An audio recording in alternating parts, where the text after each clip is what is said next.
Morisi Fembere, chitsauko 17.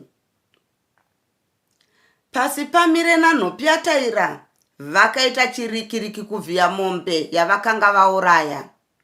Kwaiti pasi pamire aitira kuti aonekwe kuti anoshanda nesimba zvaizomubatsira pakuzopiwa mukadzi navambambara. Uyuwo Nhopi yaTaira achiitira kusanyadzisa bvunza wabaya. Pasi pamire ndiye akazoenda nenyama yavainge vagocha achindonoipa vambambara nabvunza wabaya. Vakamborwisana nechiropa chavainge vagocherwa, zvose neitsvo pasina aitaura nemumwe. Nhopi yaTaira akazouya opira kuna vambambara kuti ainge apedza kuvhiya nokutema nyama yose nezvito zvayo. Vambambara vakazotuma dambudzo kuti anozivisa vari mumba kuti vozotora matumbu neguru vonozvigadzira kurukova. Ivo vana Nhopi yaTaira vagomboturika nyama yose kuti idonhe ropa, ivo vachivaka chidara chokuiyanikira. Vatete vaSekesai ndivo vakauya navazukuru vavo. Yeukai naPfumisai vaine nhengwana netswanda mbiri zvokutakurira matumbu aya neguru kuti vaende nazvo kurwizi Nyadumbu vonozvisuka. Asi zvimwe zvose zvomuruzarira zvaiti chiropa nemwoyo namapapu nerwatata zvakaendeswa mumba umo zvimwe zvacho zvakabva zvasara zvichibikwa navaswededzai. Pavaitora nyama iyi, ziso rabvunza wabaya raingoba pamhandara mbiri dziya, Yeukai naPfumisai. Vambambara vakazviona, asi vakangoti nechemumwoyo, wazvionaka kuti ndakabereka. Iwe ndipe pfuma chete, utore vose vari vaviri. VaSekesai vakaenda padziva rapamaware omurwizi Nyadumbu vonosuka matumbu aya neguru vaine vazukuru vavo ava. Vaichera mvura nedende kubva mudziva vosuka matumbu avo vachiita zvokuchingidzwa naPfumisai. Vari mushishi yokusuka matumbu aya, VaSekesai vakati, uri kuzviona ka izvi muzukuru? Handiti uri kuona kuti uri kutonetseka kusvina matumbu aya? Nokuda kwekuti hauna kumbozviita muupenyu hwako. Wakatotanga kudzidzira kusvina matumbu embudzi iya. Zvino nhasi rava zuva rechipiri kusvina emombe. Zvose izvi zvichikonzerwa nemunhu mumwe chete anova Bvunza wabaya. Zvino ndipo pawaiti pasi pamire akadaiwoye. Vana Bvunza wabaya ava ndivo varume kwete zvavana pasi pamire vako ava. Vakadaro VaSekesai vachiedza kuti Yeukai anyatsoona kunaka kwaBvunza wabaya. Mufunge zvenyu vatete. Akadaro Yeukai aswatanudza musana zvino. Ine handirambe zvose zvamuri kutaura nezvaBvunza wabaya. Handirambe kuti ndinonobikira Bvunza wabaya kwete. Asi mufunge zvenyu vatete kuti kubva musi wandakazvarirwa kuna Bvunza wabaya kusvika pazuva ranhasi ratiri kusvina matumbu aya pano, zviri kundinetsa chose kuti ndidzime zvapasi pamire pamwoyo pangu. Izvi zvakabva zvanyanya kubva musi waakauya pamba pedu kuzotema ugariri. Ndinoona sekunge ari kutotemera zvake ini kwete Pfumisai. Ndinomboedza chose kuti ndimubvise chose pamwoyo pangu. Panzvimbo pacho ndoisa Bvunza wabaya, asi gare gare ndinoona Bvunza wabaya uya abviswapo napasi pamire. Pasi pamire agara panzvimbo pacho. Kana zvadai ndinombonzwa kakudekara mumwoyo. Panguva yose iyo yandinenge ndakagadza Bvunza wabaya mumwoyo mangu, ndinonzwa kutya kwehondo inoitwa napasi pamire kuna Bvunza wabaya yokuti atorere mukadzi wake. Izvozvi zvandiri kutaura nemi kudai, pasi pamire akatovaka musasa wake pamwoyo pangu. Vatete, chindidzidzisaiwo kuti musasa wakavakwa napasi pamire mumwoyo wangu ndoupaza sei ndiregedze Bvunza wabaya vake wake. Ndiri kuda kuti mwoyo wangu uzare naBvunza wabaya sezvamuri kureva.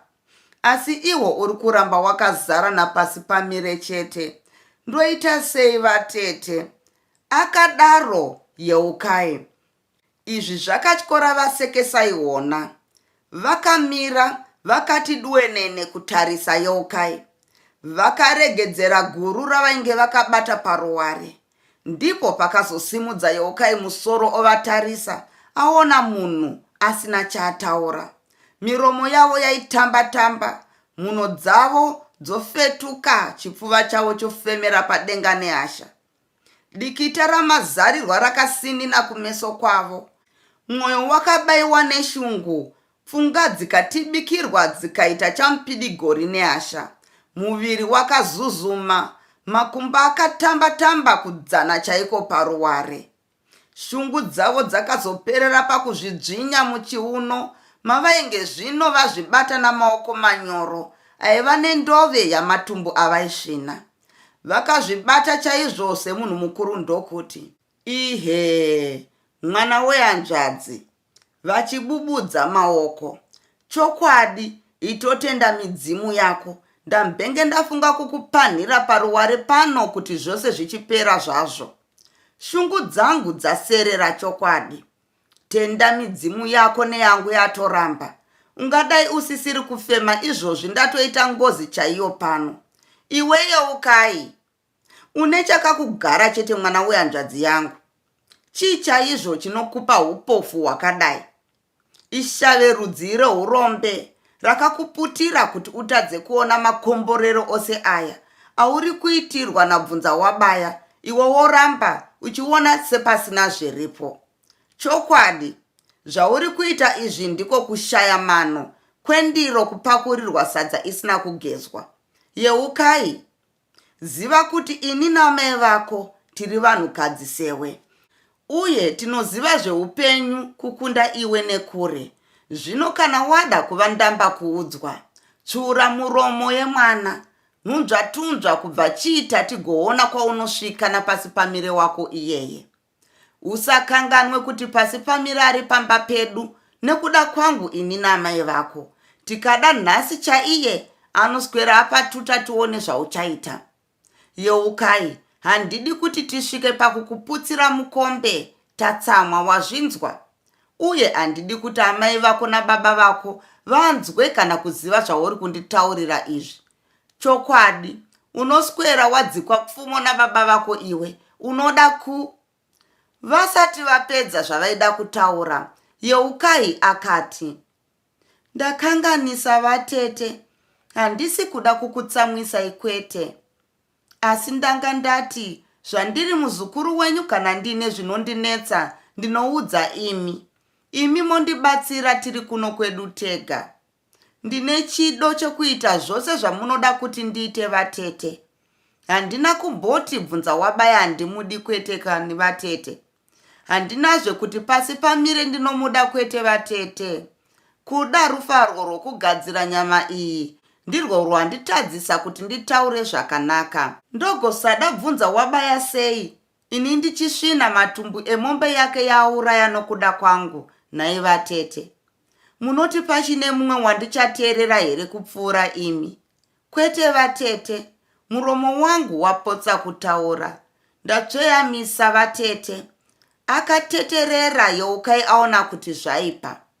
Zvawataura ndazvinzwa muzukuru, asi rega ndimbopedza tushungu twangu twawavharira mudundundu mangu nekuti ndiwe watutanga. Ndiwe watumutsa itwo twanga tkurere zvatwo. Chitorega zvako nditaure zvaunonyatsonzwa ndakapfava. Iye zvino hasha dzangu dzapera. Chirega nditaure savatete vako chaivo. Watoita ukabvuma kukanganisa kwako. Chokwadi, nhasi wanga uchindiziva kuti vachihoro vanopenga zvekudya mabvunzi emwoto sei. Muzukuru, ndinoda kuti uone chokwadi chaicho. Chingo iwe wakazvarwa, mumusha menyu makambouraiwa mbudzi here? Kwete vatete hamuna, akapindura akapfava Yeukai. Ko, iyo mombe zvayo? Vakabvunzazve vakamutarisa. Kwete vatete, akapindurazve achinyara-nyara. Chinguva pasi pamira akauya pamba penyu kuzotema ugariri. chii chake chatati tadya? Hapana vatete, akapindura zvaakatarisa pasi nokunyara. Chero kana tsuro zvayo, kana mbeva zvayo, chero nehwiza zvayo, hapana chapasi pamire chatati tadya. Asi iwe ndipo paunombowana nguva yokutaura nezvezita rake. Uri kusiya kutaura nezvabvunza wabaya, anova ndiye akaita kuda mhirimo 2 namagate 4 ari mumba menyu azere nenyama yechimukuyu chembudzi. Nhasi yezvi mombe chaiyo yapunzika mumusha menyu. Yezvi nhasi tiri pano, tiri kusvina matumbu ayo. Handiti amai vako vachatonokumbira mamwe magate kumamana kuti vaisire imwe nyama yechimukuyu. Hari dzose dziri mumba mavo dzazara. Nhamo yechekusevesa kunyange nenzara yesadza iriko nhaka zvakatotama kare mumba menyu nokuda kwabvunza wabaya. Asi iwe ndipo pouda kunoikokorodza nhamo iyoyo kwayakatamira ikoko, woda kuitenherazve mumba menyu uchiti ingabva yakuva zvachose nekuti wanga wazivirana nayo. Wava kuda kutinhira maguta kunze kuti vanoda vatore zvavo. Zvawadai wakura muzukuru, maziso ako ngaaone zvinhu zvinobatsira nezvisingabatsiri. Handiti kudai baba vako vari munhu ana vana vavasikana vakawanda. Vanhu vakadai savanabvunza wabaya ndivo vaitovirikwa vamwe vakadzi ava. Handiti kunyange nesu tinoziva zvinofanirwa kuitirwa vanhu kwavo savanabvunza wabaya. Tiri kutonyara kuti bvunza wabaya haana kukwanirwa newe uri wega. Chokwadi, anofanirwa kuvirikwa nemumwe mukadzi vaita vaviri newe. Kubva nhasi yeukai, ndinoda kunzwa kuti wopedza unorota, uri kurota nezvabvunza wabaya chete. Manzwi achabuda mumuromo wako kana uchitaura nezvemurume, mubude zita rabvunza wabaya chete. Ndinoda kunzwa uchindiudza wega kuti wapaza wawaiti musasa uri kuvakwa napasi pamire mumwoyo mako. Ndinzwe uchiti musasa wabvunza wabaya wava kutoita chin'ai mumwoyo mako wazvinzwa. Vakakomerera vasekesai. Ndiri kuzvinzwa vatete, ndinoita zvose zvamandiudza. Akadaro yeukai. Ndiri kuzvinzwa yeukai.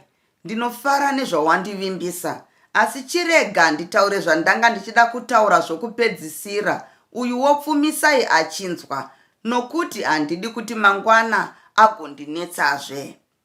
Pasi pamire ndiye achava wapfumisai, kana napasi pamire wacho agona kugutsa baba venyu pabasa rougariri raari kuita iri.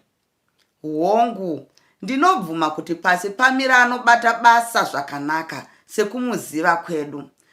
Ndiko kusaka ndakanomudongera tichifunga kuti zvimwe zvichazokusvitsai pakutorana. Asika kwakazoitwa zvimwe zvirongwa zvakanaka kupfuura zvatainge taronga isu vanhukadzi.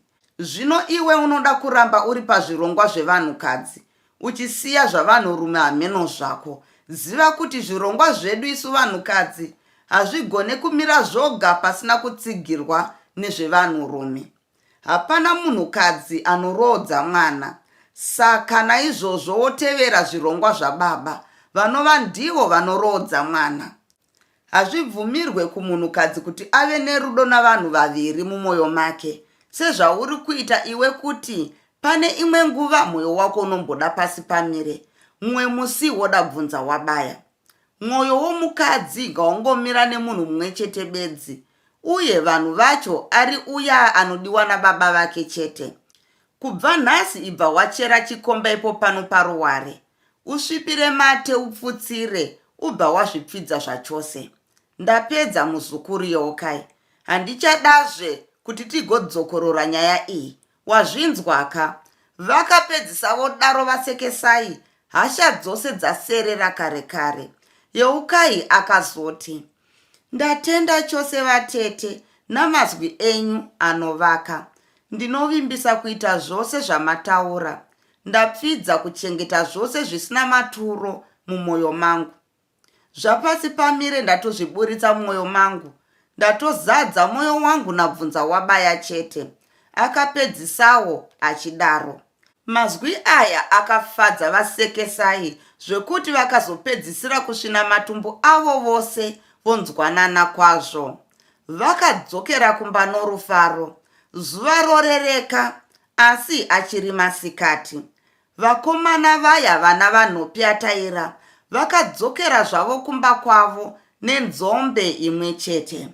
Dzimwe mbiri dzakasara dzakasungirirwa pamiti vachiitira kuti dzigozodzokeswa navabvunza wabaya nanhopyataira kana vodzokera zuva raitevera. Nhopyataira napasi pamire vainge vopedzisawo chidara chiya chavaivaka chokuzoyanikira nyama. Vakazovirirwa vovedzenga nyama iyi vachiita midzonga kuitira kuti vagofumoiyanika kana kusasika pachidara chiya. Ndatenda nekuteerera kwenyu.